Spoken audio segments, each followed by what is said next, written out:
Isang client natin ang long hair na. Pero siyempre, gopings pa rin kahit mahaba yung buhok.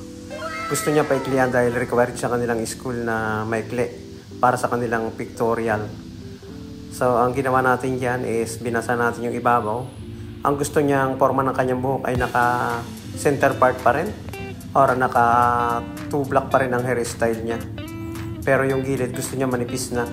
Kaya napag-usapan namin na i-taper ito. Tapos itaas muna natin yung ibabaw ng kanyang buhok. Ilagay natin sa kabilang side part and then ipitan para hindi malaglag. At saka tayo mag-i-start sa pag-overcomb.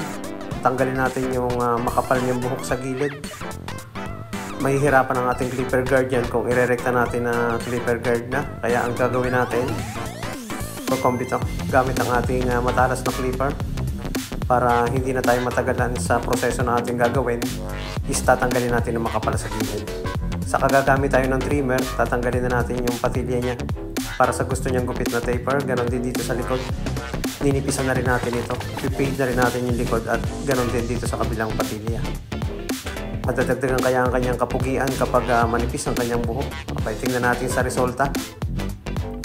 Gumamit tayo dyan ng 1.5 na clipper guard sa gilid.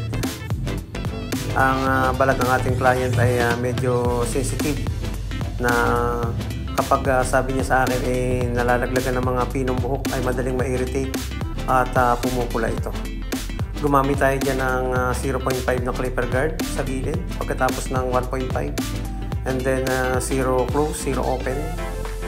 Dinireksyon na natin yan. Saka siyempre dapat bawasan natin yung kapal ng buhok dito sa gilid sa paggamit ng ating scissor overcomb o pagputol ng volume ng kanyang buhok. Saka natin naahitan bago natin ibaba para makita natin yung gilid. Yung mga ganitong gupit ay usong-uso sa mga kabataan ngayon. Kaya kung gusto mo ng ganitong gupit, panoorin mo hanggang dulo para makita mo yung resulta. Ayun. Tanggalin natin yung ipit, basahin. Pag nabasa natin yan, makukuha natin yung saktong haba ng kanyang buhok. Ating hihilahin ng ating daliri para makuha natin. Saka natin iti-texture yung dulo. Estimate lang muna natin yung haba at saka yung tamang pagnipis nito. Para kapag ating ipinlower, sakto na. At pag tinuyo natin yan, hindi na natin muli pang babalikan dahil naputol na rin and then na-texture na rin natin ng konti ang dulo nito.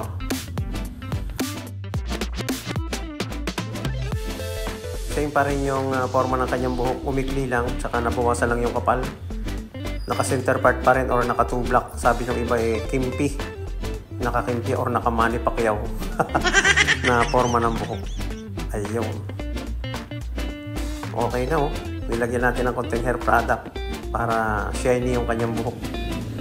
Medyo mapula lang yung kanyang balat dahil mabilis na siyang ma-irritate sa mga napuputol na maliliit na buhok. Ready na para sa kanyang pictorial sa kanilang school. Sana meron kanyang konting natutunan sa video na ito.